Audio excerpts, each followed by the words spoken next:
Hey everybody, good morning to you. Welcome to Thursday, and welcome to Thursday's Coffee with the Pastor. It's good to see you today. And as always, we often think the will of God, when we know the will of God, and when we feel the tugging of the Spirit of God to a particular place, a particular ministry, a particular thing to do, we know after praying and fasting or fleecing God or whatever it is, or however means you find the will of God for your life, you often feel like then after you find the will of God, the battle's over. But in reality, sometimes you're going to have to go way around before you actually get to the will of God.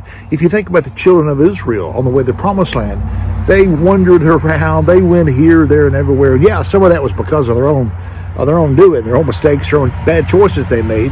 But in reality, the will of God is not always straight there. King David, in the Bible, the Old Testament, he was anointed to be king. That was the will of God. But it took 13 years before he actually got on the throne. And he had some major challenges leading up to the point in time in which he would actually sit on the throne. 13 years.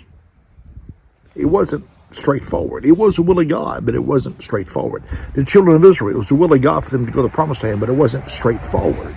It also involved challenges. And it looked like at times even maybe taking 2 steps backwards after taking a step forward.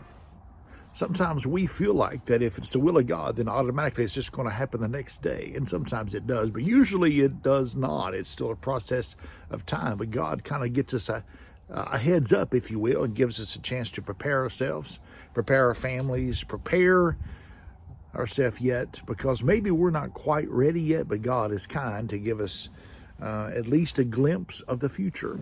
And then too, sometimes God uses life-changing events to put us perfectly in His will. And all along, whenever a life-changing event happens that what we consider negative, we automatically want to go back to what life was like before. We want to get back to normal. We want things to get back to normal. And it could be that God is using this particular catastrophe, or what we consider a catastrophe, actually to place us perfectly in His will. And all along we're going, hey, God, let's get things back to normal. God, would you fix this? Would you reverse this?